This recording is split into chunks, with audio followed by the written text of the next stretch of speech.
It's not even juggalos. It's just members of Insane Clown Posse. Just ICP hanging out over there. Ready? All right. I can start? Thank you. Hey, everybody. Welcome to Millennial Stoner. My name is Joe Winchell. I am the Millennial Stoner. Hope everybody's doing well today. Just right at the top, guys, I just want to thank everybody.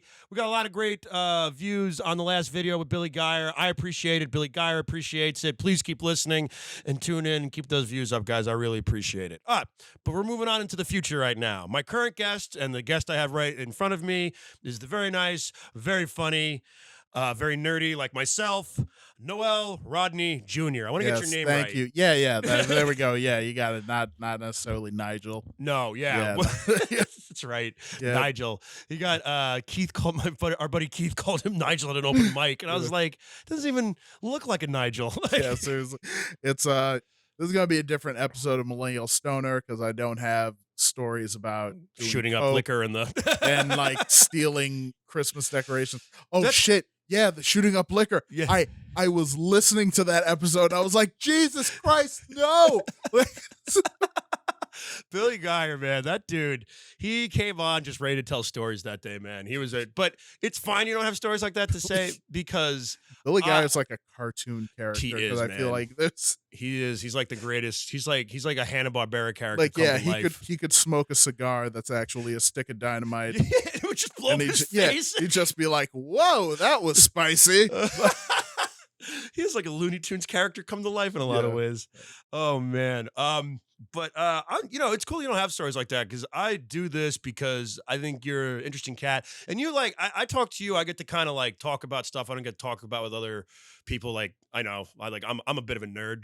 You know, I know you're a bit of a nerd and everything that. So I have my little nerddoms I like, you have yours, but that's where we have a common ground as nerds. Oh, yeah. We come together lonely in the lunchroom and we're like, do you like this thing? Exactly. And I'm like, well, I like this thing. It's like, all right, I'll trade things with you. Be my friend. Yeah.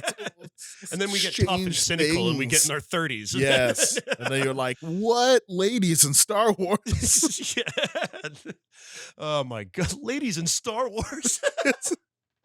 Oh man.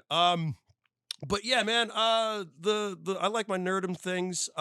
You have a great joke, and I want to talk about comedy for a little bit. How long have you been doing comedy for? Shoot. It's probably 7-8 years now. 7-8 years. Okay, cool, man. I love your stuff, dude. Thank you. I really do. You have a great sort of like Hannibal Buress kind of like not give a fucking about when you're up there. Like you have a great I don't care what you say. Like it's funny that you say that because he is one guy that I like. I watched a lot of his stuff, and I sort of. He's so funny though. Yeah, seriously. I remember the first time I saw him. He had that. It was the bit about being on the bachelor party. Oh yeah, his kids like how many people for your parade? Yes. Oh man, yeah. I was listening to that bit just the other day. Yeah, that's such a good bit. Seriously, and he's credited as the dude who started the Cosby stuff too. Exactly, because like exposed Cosby and everything. You know, hopefully one day I can expose a big name creep. I don't comedian think to the world. Man. It's funny, you talk about in your stand up, you actually talk about like Bill Cosby and watching that Bill Cosby documentary, right? Oh yeah, definitely. You know what's crazy? I was just rewatching. I hadn't seen it in a while, and on Netflix they have that Jerry Seinfeld documentary, Comedian. You ever seen it before? Shoot, have I? It's from like 2000. Is it like a okay yeah no like Ornery Adams is the other comedian. They like do like Jerry Seinfeld and like a more like mid-level comedian like doing his first Tonight Show and everything. Okay then. It's pretty interesting. If you haven't seen it, check it out. Okay, I've seen the thing where it's kind of like a documentary, kind of a special. Oh, that one, yeah. That's no, this is different. This is a full-on documentary. But it's weird because this was like 2000, obviously, right? So but that ends with him like talking to Bill Cosby and Bill Cosby playing and Chris Rock is in there at one point. He's like, I just saw Bill Cosby last night. He did 2.5 hours. It was amazing. And I sit there and I'm like, I'm sure it probably was. I'm sure it probably was. But he was a fucking monster. Right, yeah. But it's weird as I'm watching this, and it ends with him like hugging Bill Cosby, and Jerry Seinfeld's driving away, being like, "Nothing can ruin this moment for me right now." Jeez. Fast forward, fucking 15 years later. Yeah, seriously. Not even 15, fucking 22.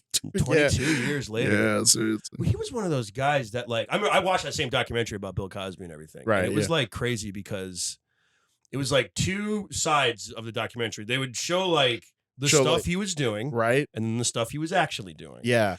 And it was hard to get through in that to an extent. And I have this theory about the whole thing with Cosby, because when they go through the timeline of women that he assaulted, a majority of them are white. Yes. Yeah. And so I've been thinking about this thing where it's like, could it be that the philanthropy and like the good works that he did, especially in the black community, were planned, that they were supposed he never to really be cared about it at all. Yeah. Maybe all the front that like maybe he cared about it, but like he deliberately did it as sort of like a buffer, because he's like, to sort of shield his personal life. Because he's like, okay, so if I do this, if I endear myself to the black community, when this comes out that I assaulted these women, most of them are white, and people will be on my side. Exactly. The narrative is going to be, oh, you just have these white women who are trying to like bring down a charitable and successful black man, which was happens. The narrative.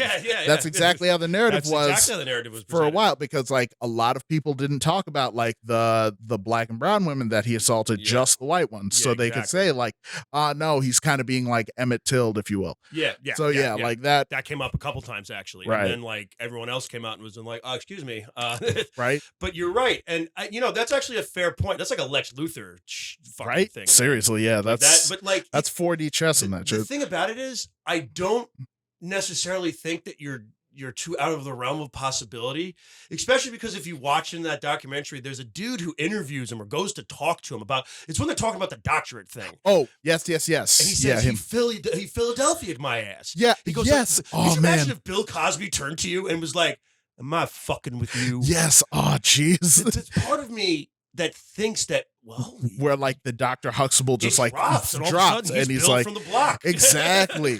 Where it's like, because that's like a scary thing. Like that was the thing. Like the interactions did like scare me. Like for some reason, because Bill Cosby, and even I look at him that way. Even I saw him as America's dad and everything. Like he had like a fatherly visage to most people. So it's like so I get kind of like nervous when I think about him getting upset. Like dad's mad, or some shit like that. You get upset. Dad's mad. Yeah, like shit. Like like it would literally come off scary to me when I was watching it. But like that, I mean, like but like that was crazy to me watching it. To see like, because they would be like, this is the CBS special he did for like Black History. Exactly. And then they'd be like, well, he was doing this. While he was doing that, just like, that he bam, fucking drugged and raped. Yep. Like, Jesus Christ. And that was why I was like, it's kind of hard to watch right now. Seriously, it's... Meanwhile, on the flip side of things, I'm watching the Hugh Hefner expose, which is probably worse or just as bad. And he's on that too.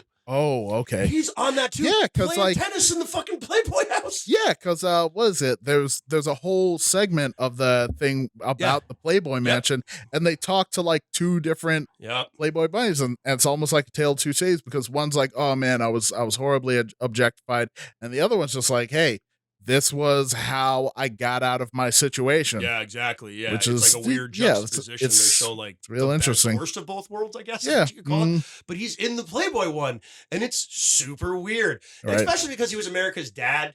It's so weird that he was like, because you go there to hang out. Like, what was the perception? What did you think happened? This is, Dr. Cosby, right? Yep. And he's on like the America's like favorite show of all time. He's considered America's dad in so many ways. Like, what the fuck do you think he's doing at the Playboy Mansion? Yeah. Playing chess with the bunnies? Yeah, dad. You know what I mean? Dad's fucked too. That's what I mean. Like it almost makes him the real version of America's dad is the visage he put on TV, and then he went and fucked at the Playboy Mansion like every scumbag dad did back then. Went and cheated on their fucking their families, started another family. That's the real version of that. And we need to, by the way, we need to stop giving out free doctorates. This shit needs to stop. By the way. My god, yeah. We can't. Bill Cosby was. Yeah, because like he had fucking 20 of them. All the dudes, all the other like guys who have like doctorates, they're just like they're shitting on. They're shitting on it's a doctorate of education, and they go like, "That's like the easiest you can give them that in a scratch off." Like, yeah, it's like, but yeah, I will say because like the one dude in the hoodie, especially like the one who's like he went fully on me. Like at first, I was like, "You're going in a bit hard," but then But then I hear the story about how he tried to get him fired, so I'm like, okay, understandable. Yeah, completely understandable. That's what it is, and that's that shit with Bill Cosby when you're like, Jesus, that's that. Like I said, that Lex Luthor shit. Mm-hmm. Like that dude made mafia phone calls, essentially. You know, like, but also I remember thinking, you know, that Eddie Murphy made a bit about it, about him calling him up. Yes. Imagine being, that was the first thing I thought of when I started watching the thing. It's like the whole Eddie Murphy bit. Like, how dare you? Like in a lot of ways, man. Mm-hmm. You're telling people that you can't do this. I mean, even if he wasn't like raping people, that's still like a shitty thing to do. Like it's not the worst thing he did, clearly. Right. But like, it's sort of, I look at it like this. I'm like, he was a terrible person. Also, he was going to tell you how to do, like, there's something about that. Like, you're like, that's the Hannibal Buress thing. Right. When he's just like, you're a rapist, Bill Cosby. Right. Like, it's like, it's like, yeah, oh yeah, you got to be, yeah, you raped a lot of women, Bill Cosby. Like, that's exactly the mindset of why should I listen to this dude? First of all, you're not me. And that's the Eddie Murphy thing when he was just like, I can't do no. Yeah, I got mad. Act like that was my whole act. Like I went out there and said, motherfucker, pussy and cock. Like, yes. But like for him to be at a level in the comedy community where he could just get someone's number.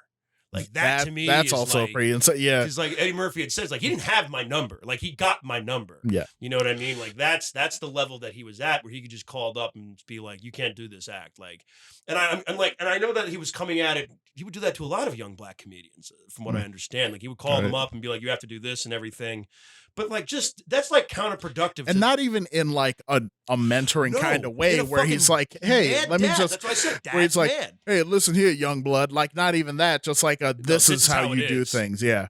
And that to me is like, especially in like in comedy when you're trying to be unique, find your own voice and everything like that. You know, and like to hear somebody and like you've been doing it for a while and you got some success and somebody's going to turn it, and somebody that you probably revere to some level. Oh, definitely. That's another thing. And then you find out that they're like, oh yeah, but you can't do any of that. What you're doing is garbage. Basically, you can't do. I wouldn't watch that. That's what he would say to some of these people, and it was just like, oh, that's great. Thanks. Like I would fucking go home and put my head in the sink and turn the fucking water on and wait.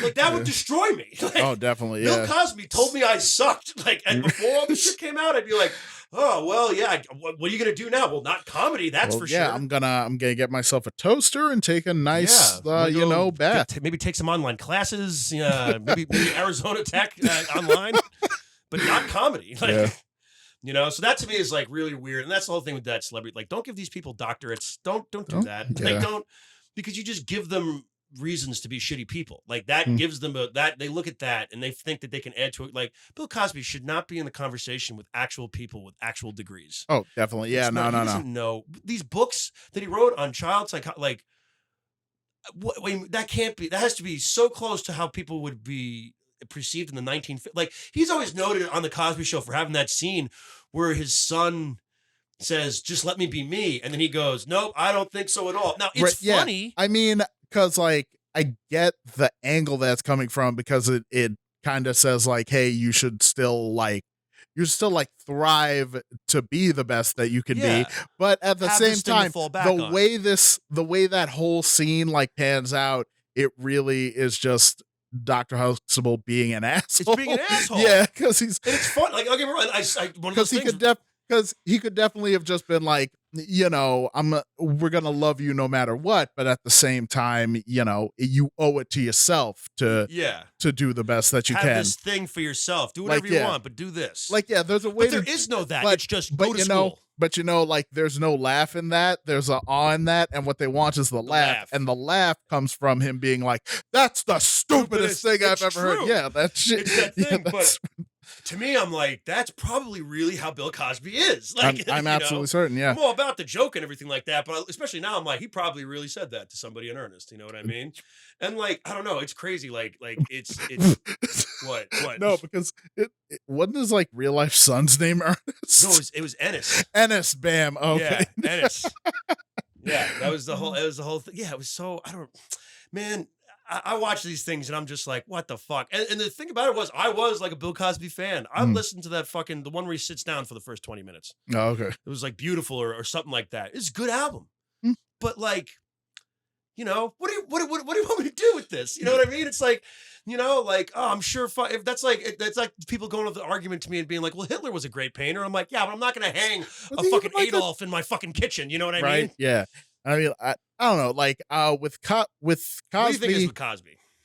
My thing with Cosby is like, I don't know, maybe like I got into comedy a bit too late for him, because the guys I looked up to were like like Chris Rock. Chris Rock, I think, is like the best.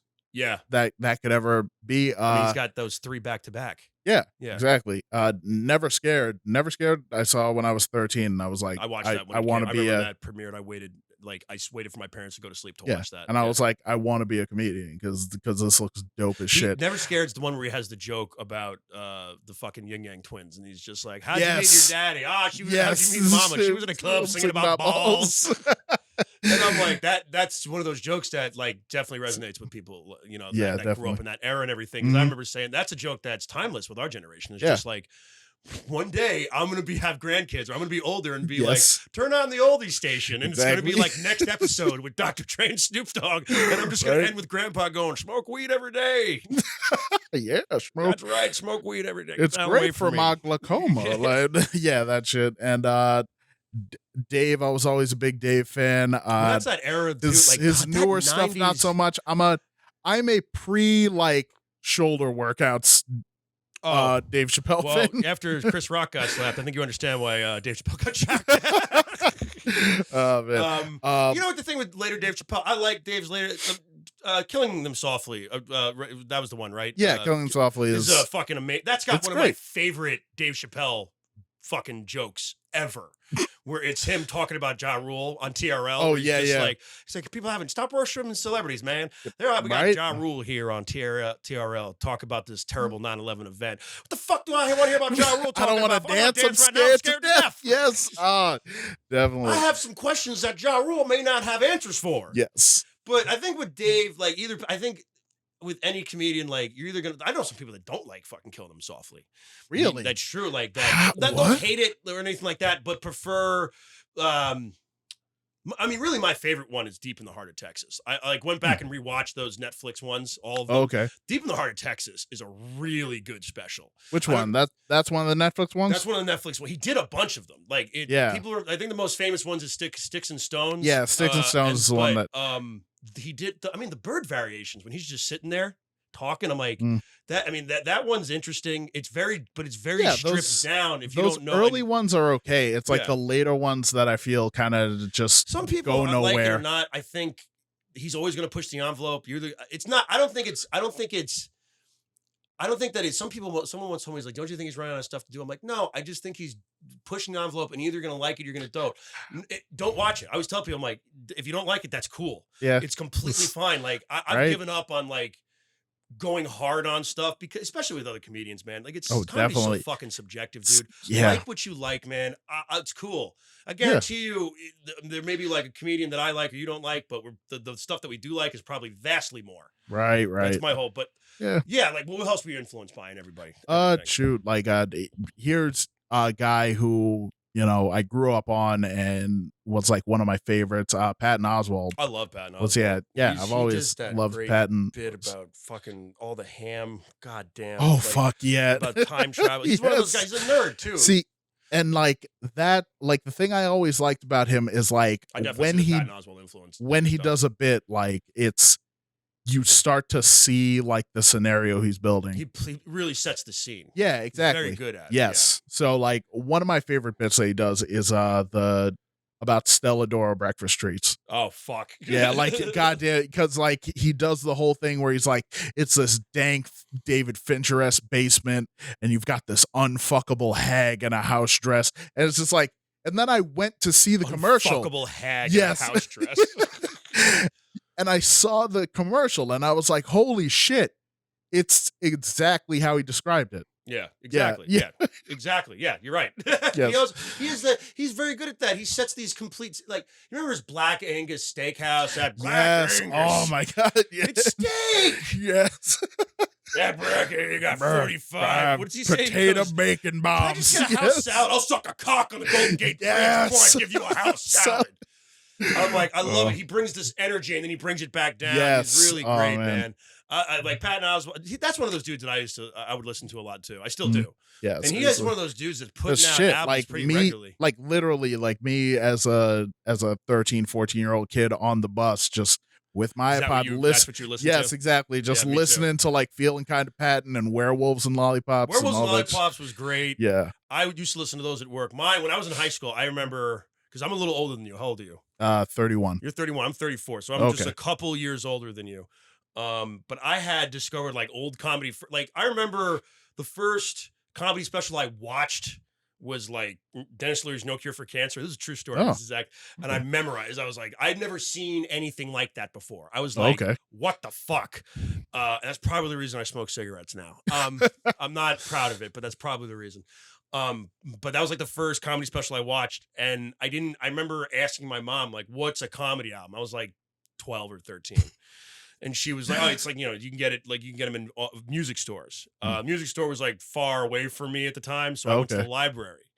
And in the library, there was like this weird, like Gen X guy that worked there. He had like long hair. He was kind of a dork, but he was kind of stuck up. Like he was a hipster essentially. Right. Yeah. And I asked him and I said, do you have any Dennis Leary CDs? Cause I knew his name I didn't know if he had any other CDs. And he just went like this. He just goes, Dennis Leary, go try Bill Hicks. And I was like, okay. And I went and I got a Bill Hicks album. So the next thing I heard was Bill Hicks after that. Right.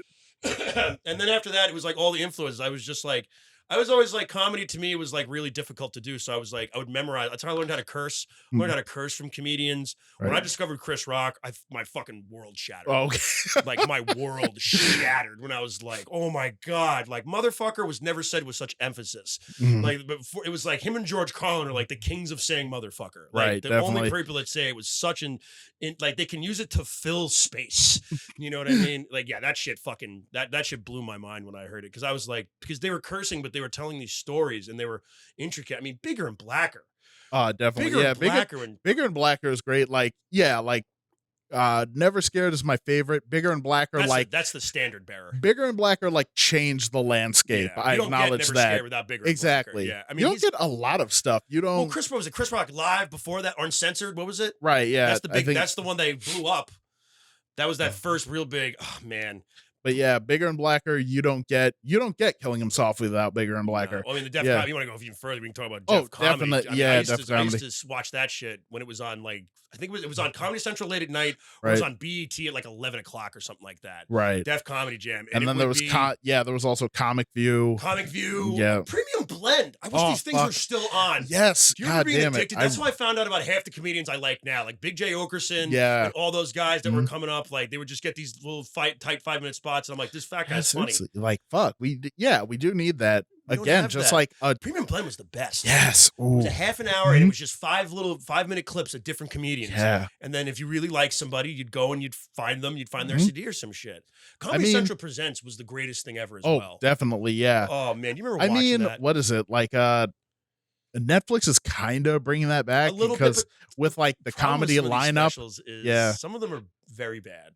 More like they just are. And I don't mean content wise. I mean as far as realize what you can do. If you can't do an hour, don't do an hour. You know what I mean? I'm not even talking about the ones that are an hour. I'm talking about like comedy lineup is literally guys doing like 15 minutes. Yeah, that one's different though. I'm talking like the full on specials where it's somebody you've never heard of, and all of a sudden they're like do an hour and like 15 to 20 minutes of it is good, and then afterwards it's just filler. Yeah, and it's a lot of that is like that. And there's some really good. There's some gems out there, right? And there's some garbage out there. Go Google a person named Shonda Pierce if you want to see something that is wildly successful and completely unfunny. Damn. It's a Christian comedian. I swear to God. Oof. She's a Grammy Award winning Christian comedian. Yeah, exactly. Damn. Exactly. So I saw your face as you were like, oh no. Like Is this what it takes to be successful now? Speaking of Grammys, when the fuck did Louis C.K. put out an album? I do not remember that. He put it out last year. Really? He puts everything out through his website.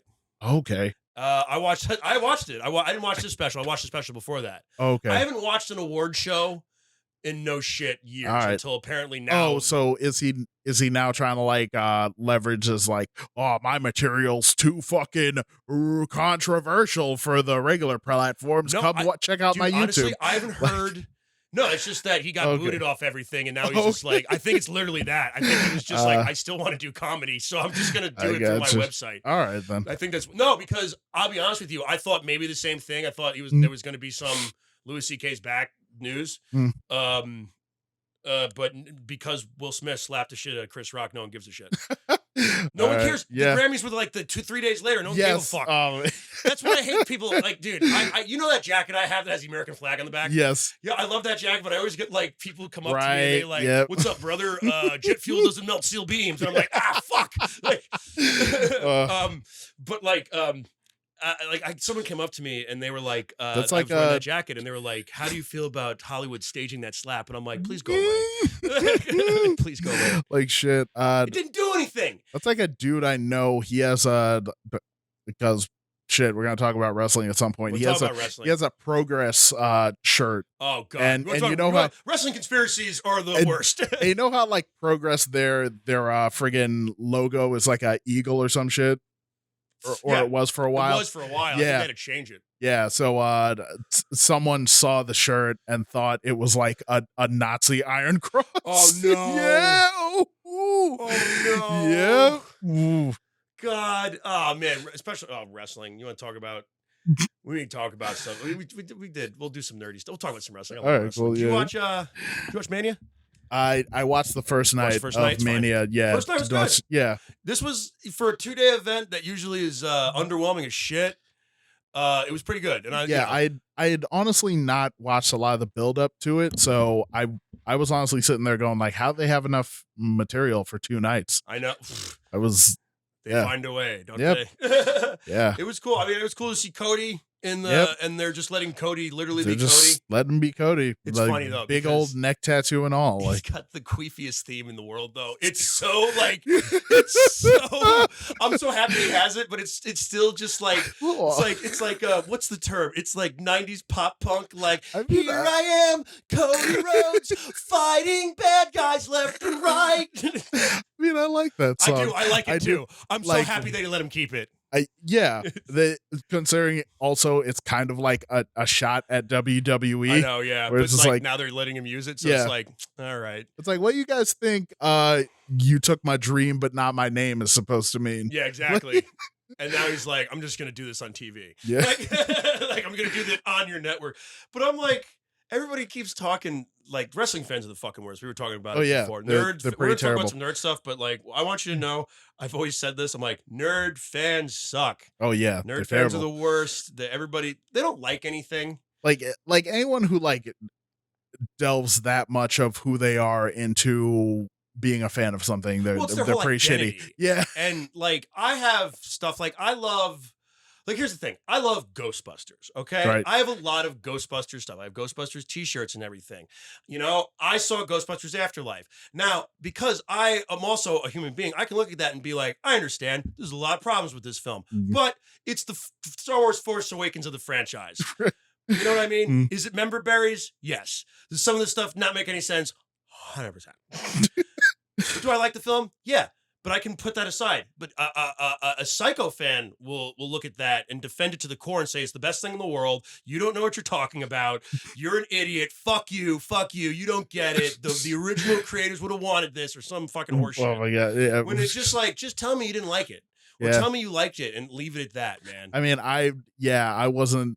Yeah, it's fine. I saw the movie and I didn't like it. I can have this conversation with you and not try to choke you like a fucking psychopath. Right. It's fine if you didn't like it. I don't care if you didn't like it. I probably will be like, yeah, I understand why you didn't like it. But at the end of the conversation. Yeah, seriously. Because it's the same thing with the Star Wars stuff. We were talking Star Wars before we started recording, right? Right. And like, I remember not really liking Force Awakens and being told that I was a moron. I got a lot of this. Oh, you didn't like it? Like they were sorry for me? Like goddamn. I'm like, dude, fuck you. Like yeah, sorry I didn't come in my pants. Droid shit. Yeah. Jesus Christ. And because I have a lot of friends who are Star Wars fans. And Star Wars has always been this thing that I've reluctantly watched my entire life. Like I've never gone out of my way to like see or watch a Star Wars thing. I've never watched the first episode of any of the shows.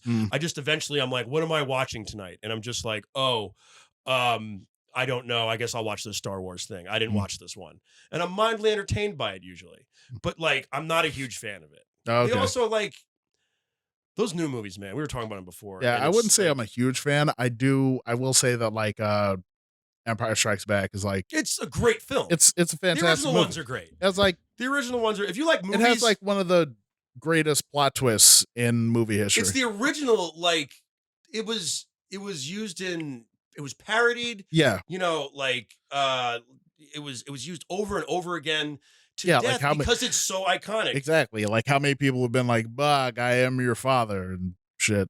Hi there, my name is Noel Rodney Jr. You can catch me on the Gonzoe.Moe anime podcast. You can find that on Spotify, Google Play, wherever you get your podcasts at. And I will be performing at Young Ethels in Brooklyn on the 28th of June. It's the original twist. And I always felt with the new movies, all they tried to do is recreate. They never tried to do anything new. Definitely. Like you could argue that he tried to do it with the prequels, but they suck. I mean, the one time they really tried to do something new, like the big time Star Wars fans like lost their shit.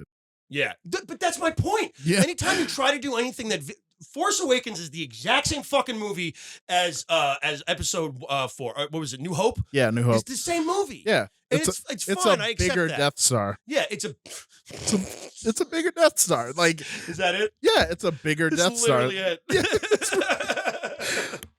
It's literally it. Oh my god, that's so fucking funny. Yeah, it's just a bigger Death Star. It's the characters are completely interchangeable. They're the same fucking characters. And it's fine. I get it. It's Han Solo. It's all these people. But it's also new characters. I get it, but it's the same plot. You didn't try to do anything different. Fast forward to Last Jedi. Yeah. And I've never seen a fucking collection of hatred. All of my Star Wars friends hated that movie. Oof. And I actually liked it. It was the weird thing. I actually enjoyed it more than I expect. Yeah, like, seriously. I'm not saying it's better than like Empire or like The Godfather or anything like that. Oh, certainly. Yeah, no. I'm like, this is interesting. I was more like, I'm interested to see where this is going. Yeah, exactly. Isn't that why we watch these fucking movies? Apparently not. No, you watch them. You watch them so you can see the new thing that they're going to make a Funko Pop out of. Yeah. So that you can then go to the store and buy that Funko Pop. I'm not lying, man. If I could, I'd go around punching Funko Pop collectors in the fucking throat. I feel like it gives nerds a bad name. I'm not one of those guys. You know I'm right. You know I'm fucking right. Oh my god. You know I'm right about this. It's man. like people. If I shouldn't. I have nerdy tendencies. The next question shouldn't be how many pops do you have. Oh my god. Jesus. Like, god damn. I have 3 that were like. I have like 5 that were given to me as gifts. I've never bought a pop in my fucking life. Yeah. Oh man. I once put out a tweet that it was something like, "Hey, I'm gonna run up into a Think Geek store and just like ram my head into the Funko Pop display," and like Think Geek the company replied to it like, "No, those take a while to stack." Put together. Yeah, like it was. You should have been like, I'm definitely doing it now. Yeah, seriously. I'm coming in with a belly full of liquor and just putting my fucking. Be like, you're giving us a bad name. Oh man! But they found a way to market nerddom. That's what it was. Being a nerd used to be this it's people try to make it all encompassing. And I'm like, no, the beauty of it was that you had your little things. Like, I'm not into anime. I know you're into anime, right? Mm-hmm. But it's cool. Now I met you. We have like we both like comics. We both like wrestling. So we have that common ground. So maybe down the line and us hanging out, you're like, yo, check out this anime. I may watch it.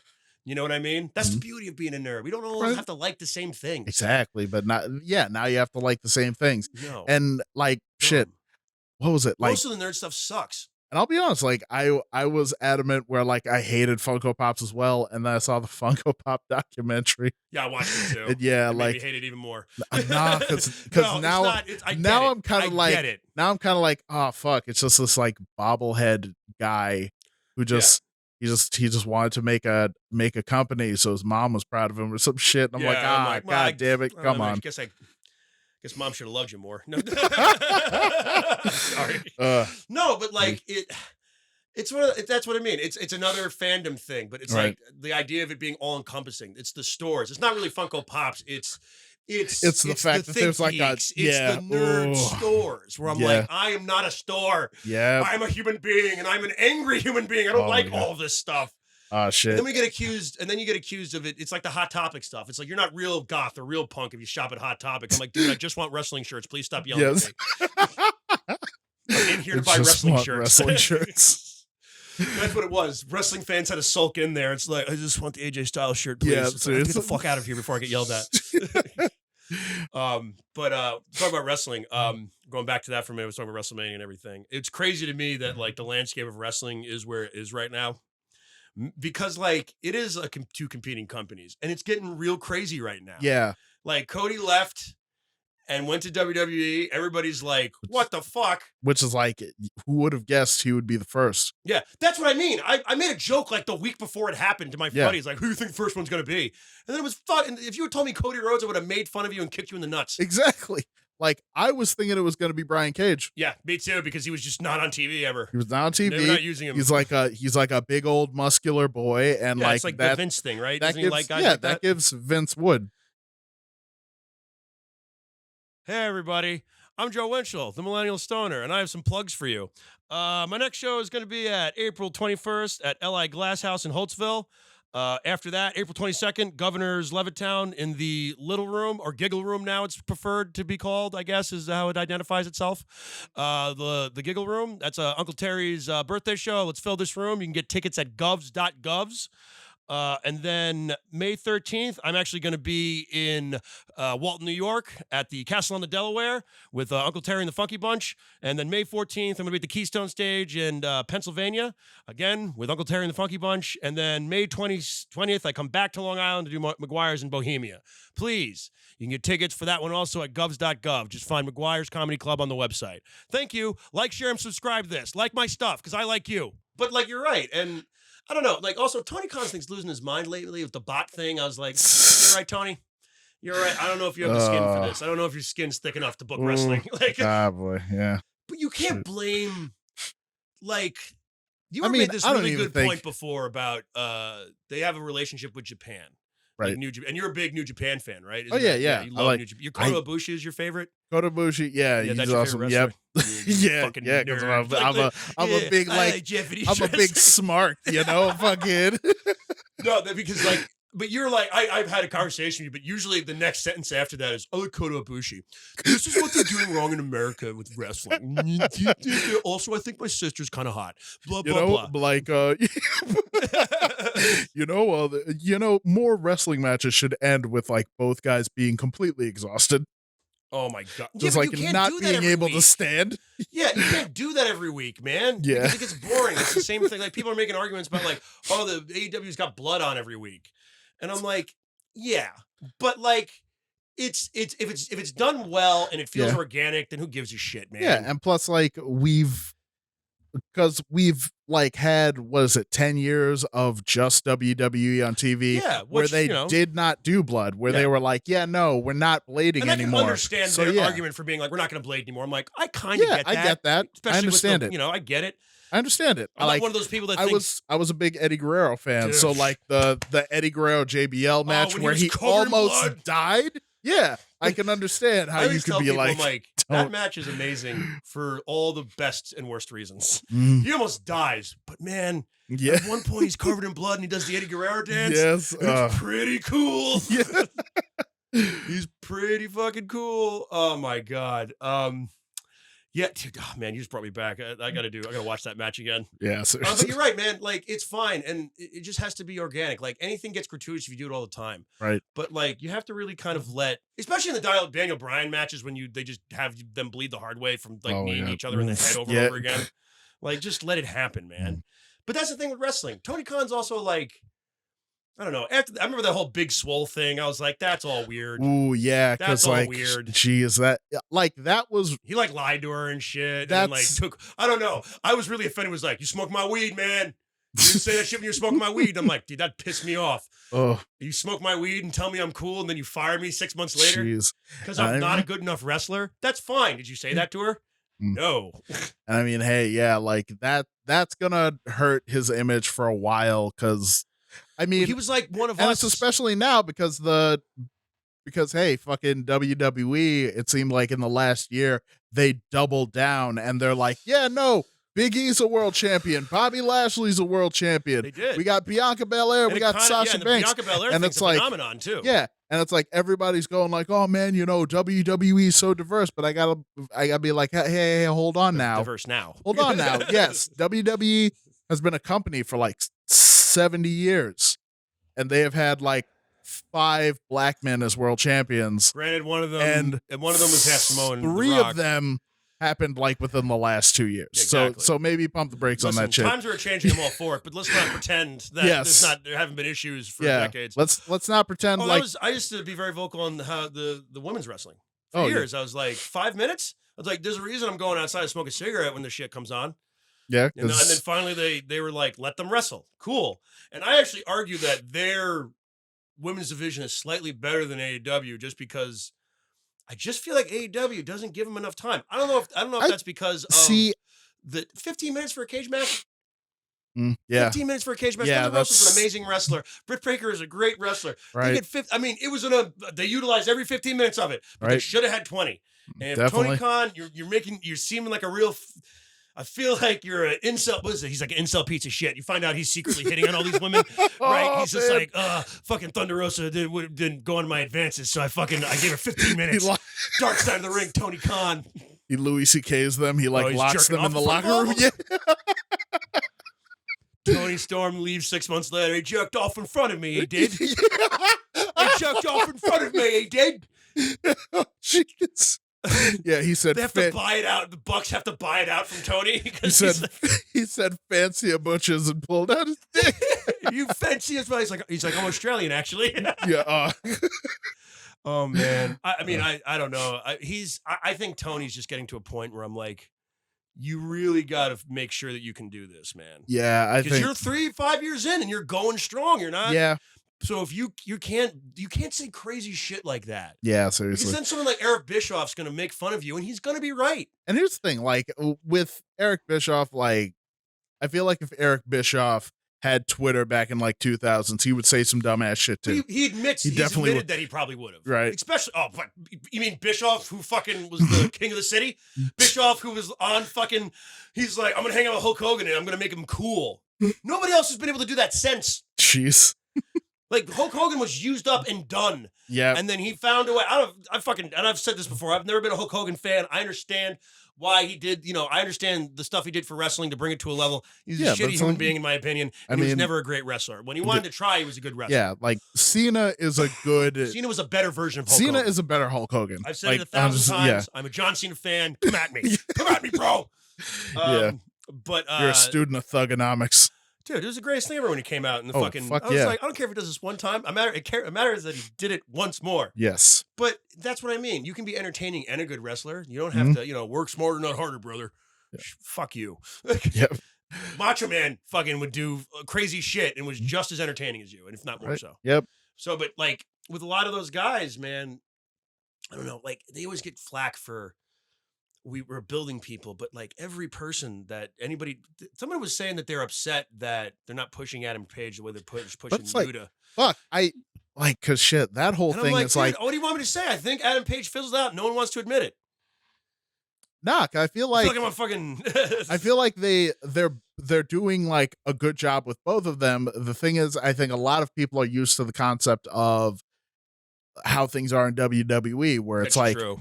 You build up one guy at the detriment of everyone else. That in AEW. Which they don't do that. People. Yeah, they're trying to do what WWE was in the late to mid 90s. With Austin, The Rock, Undertaker, people forget it. People was like, "Oh, Austin was the man." I'm like, but you forget. But yeah, but you had Triple H. You had like 5 guys on top. Exactly. And it's like it was like amazing. That's what you need to do. But I would argue that AEW is not really there yet. Really, with certain guys. Moxley's a huge fucking star in my opinion. He's great. Brian Danielson, amazing. Yeah. But that's really like top guys, like single Kenny Omega after that. Right, but he's out right now. Cody, but he's not there anymore. Right. That's pretty much it. Everything else is either a team or a stable. I mean, MJF is not there yet, in my opinion. Really? Sammy's... He's the only guy. He's the guy that's right. If he went to WWE, he would get pushed. I guarantee you. I could see that. But on TV, I don't know. I don't know if this Wardlow thing's working out right now. I can't tell if it is. Really? I feel like Wardlow could work. Maybe it's because Wardlow's not good with the mic. I like all the physicality of it. I like Wardlow. I like Wardlow too. Like when I first saw him, I was like, yeah, no, when he turns on MJF, he's going to be the biggest star in that company. They're saving it, but I just don't think he's great in the mic, and that always turns me off. He's great in the ring. He's a great big guy. Yeah. And the physicality's great. And the nonverbal stuff is great. Just when he speaks, it's like, it's like why they gave Brock Lesnar Paul Heyman for the first 15 years of his career. Okay, yeah. I mean, now it's funny to see Brock talk because it's just like being Brock, country boy Brock, so it's kind of funny. And you remember, his voice kind of doesn't match his body. But he's kind of playing into that at this point, so it kind of works. Right. I don't know. It's weird, but I like it. I remember was it Mania 20 or something where he did the Shooting Stars press? Oh, and then it's Kurt Angle, the world's most hilarious botch. And then the night after, he comes out and he was like, I landed on my noggin. Yeah. He did do that. Yes. Oh, my God. I love when they try to explain that shit away. And that, oh, man. Talking about wrestling, people are going to start making fun of me. No, but I think I just want to say it's been a great time to be a wrestling fan. Oh, definitely, yeah. Because there's loads of shit to watch. So much shit to watch. That's why I'm going to shit hell, on wrestling fans. I haven't seen any GCW stuff. And dude, I went to a couple GCW shows. I wanted to watch that AJ Gray versus Moxley. Oh, I heard that shit was dope. It was fucking great, man. Very physical match. AJ Gray's fucking awesome. I saw him at I went and saw him at the Hammerstein Ballroom, I think it's called. Okay. Out in Manhattan, where the first Raw was held. Okay. It was so cool because it's like wrestling rats. This is like dirty, like it smells like the whole place needs Old Spice. You know what I mean? And it's just stale beer and like people are smoking inside. You're not allowed to smoke. Like nobody cares though. There's like a couple of juggalos over here. There's people with just face paint over there. And then, but it's like everybody's like cool to each other, but like it's a fucking like be ready. It's to not be even juggalos. It's just members of the same club. There's just ICP hanging out over there. That shit. But it's like fucking cool because it's like the wrestling fucking swarm. Like it's the masses. It's the fucking grungy ass fans. People yell ridiculous shit. Right. Nothing bad. Just like oh my god, that's hilarious. I remember that Matt Cardona was there. Everybody booed him except me. I was like, yay! He has 7 belts. Good for him. I mean, but we would say it landed. That's a dream match. I want to see Matt Cardona versus MJF one day, in like a street fight. He's NWA champion right now. Yeah, he's 7 belts. Long Island Zone. Yep. But anyway, like I'm gonna shit on wrestling fans. For a minute. Shit, give it up for Long Island wrestlers because you got MJF, you got Tony Matt Nese. Cardona, Tony Nese. Yeah, fuck, Tony Nese went to my high school. Mick Foley. Yeah. What else? But somebody else. John Silver. John Silver. Oh shit. Fuck, that's right. John Silver. Who else came from Trent? Trent definitely did. Oh my god, that was fucking insane, man. Oh my god, like I don't know, but like I don't know if I do any. I'm gonna shit on wrestling fans for just a minute. There we go. I'm sick and tired of armchair bookers. I don't know about you. Oh my god, yes. But, like, I love talking about wrestling and like talking about this right now is fun with you. Yeah. But like anybody who's just like, here's how they should be doing it. Like, here's how. Oh, I'm sorry, dude. What do you do? You're an accountant, so that really qualifies you to fucking seriously. book fucking a main event where 80,000 people are coming inside. Yeah, exactly. Those guys fucking talk like they're in Gorilla. Yeah. Oh my god. Yeah, right next to Vince. Yeah. How do you know? How do you know that's how it should have went? I was in Vince's ear. I was at Taker versus Michaels one. And I was I booked that actually. I booked that whole thing. Yeah. I actually booked Gargano versus Ciampa. Yeah, that awesome feud that lit up that showed you independent wrestlers were amazing. Yeah. I did that. Yep. Fuck William Regal. He didn't do any of that. Yeah. And it's just like, fuck, if you want to be an armchair booker, like we got Fire Pro Wrestling, we got WWE 2K22. Shit. You played it? Yes. Dude, I was like, thank God these games are fun again. You can, if you want to be a fantasy booker, do the shit there. You don't have to jump on fucking Twitter and talk shit about people. Like, what do you, like, you're just into nothing. They're just tweeting these stupid ideas. Yeah. into nothing. Yep. You know, like, what the hell? Like, what are you going to do? Like, they're not going to hear you. Do you think Tony Khan's sitting there like, oh, fuck? Or Vince is sitting there like, oh, shit, this one tweet. Goddamn. Kevin in Arkansas is right. Yeah, man. I am being stupid and a queef. Yeah, man. Fucking like. You know, like, what do you think you do? That's why I tell people, I'm like, either enjoy it. If you don't like it, don't watch it. Yeah. You don't have to watch it. We were saying before, you can watch Impact. You can watch wrestling is fucking everywhere. Seriously. You can so much wrestling Japan, now. All this shit. Just don't watch WWE or don't watch AEW. Right. You know? You're just making yourself mad. I mean, if I'm watching comedy, right? Right. You know, granted, I like to hate watch bad comedians, but but if something's really bad, I don't watch it. Yeah, nah. If something like really like, I'm like, I didn't like that joke or whatever, I just turn it off. I don't waste my breath on Twitter being like, here's why I'm going to take down, I don't know, Fire Pro Wrestling. Fuck off, you know? Get the fuck out of here, man. Gotta wind up in a minute. I got my other guest coming in. Do you have some plugs you want to do, man, by any chance? Shit. Plugs. You want plugs? Friggin'. That's well, you can find me on Twitter. Yeah. Do your handles. We'll do your handles. You can find me at Twitter on No Bad Noel. That's also my Instagram. And shoot, he's a very funny Instagram. Follow him on Instagram. Yeah. I frequently appear on another podcast. It's Gonzoe.Moe. Oh, cool. Yeah, plug Gonzoe.Moe. Check it out, guys. We sit on there and we talk about anime girl feet. I didn't get to ask you any anime questions. I had weird questions about anime, and I'm sorry. I told you this was going to happen if we talk about wrestling. I'm going to get all the comments. People are going to be like, fuck your wrestling. And I'm like, fuck. I'm like, dude, screw you. It's my podcast. Hey, we talked about some comedy. We talked about some wrestling. That's Millennial Stoner. Those are conversations they have, you know, like these are the things I talk about, man. So, do you have shows coming up you want to plug? I'm doing Young Ethels in Brooklyn on the 28th of June. 28th of June? Yeah. Okay. I've got same show dates as that I had last week, except a couple different ones actually. So not at all. The fuck did I just say? I have to go on my phone and bring this up because my memory's shot. I've got my next one coming up April 22nd. I'm going to plug the shit out of this show because everybody's telling me to plug the shit out of this show. April 22nd, Governor's, the Little Room. It's Terry McNeely's birthday show. I am on it. Let's try to fill the room, ladies and gentlemen. You can get tickets for it. Governor's Comedy Club.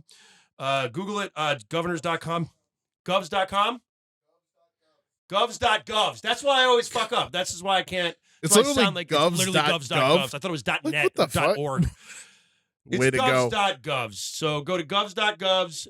It's April 22nd. It is a Friday. It is next week. This comes out on a Monday, so you have all week to buy your fucking tickets. Yep. Please come down and support, man. Let's fill this room up. Yeah. After that is I'm going to Pennsylvania. I'll be in Pennsylvania. I'll be in Walton, New York first on the 14th, and then Pennsylvania on the 15th. Oliphant, Pennsylvania at the Keystone stage. On the 13th, I will be at the Castle on the Delaware. I really hope I got those dates right. I really hope I got those dates right. I'm going to double check them right now as I talk like a moron. No, May 13th and 14th. Excuse me. 13th and 14th. 13th, I will be at the Castle on the Delaware in Walton, New York. And the 14th, I will be in Oliphant, Pennsylvania at the Keystone stage. My Uncle Terry and the Funky Bunch coming down. Please come out and support, guys. And then I'll be at McGuire's May 20th. I'll be coming back home and actually... Coming up, also, I want to double back, and on the 21st of April of this month, next week, I'm doing a I Like Glass House show out in Holbrook, so come check that out. That's Tim Saliani's putting that up. All right, guys, anything else? As I just bullshitted my way through that horrible way to plug my shows. No one's going to know how to get to any of my shit. That's why we put stuff in I'm going to record something in the beginning. Right. There's going to be like a thing showing what all the so times whatever are. it is, and I'm going to put the link. I'm going to put the link for his podcast underneath it. Send me that. And all right. Yeah, sure. There and everything. Noel, thank you so much for coming out, man. Did you have fun doing this? I hope. Yeah. Nah, it's great. I'd love to have you back on. All right, talk certainly. about stuff. I don't get to talk about wrestling and nerd stuff a whole lot. All right. So I'd like having you in my life. All right. Thank you. And check him out, man. If you ever see Noel in a poster or anything or see him on a show, check his comedy out. He's very funny. He's got one of my favorite jokes of yours is I'm black and I wear glasses, so I like wrestling because those are the rules. Yeah. It's a great joke, Thank you. So check him out and keep share, and subscribe this episode. And yeah, guys, I'll see you next week.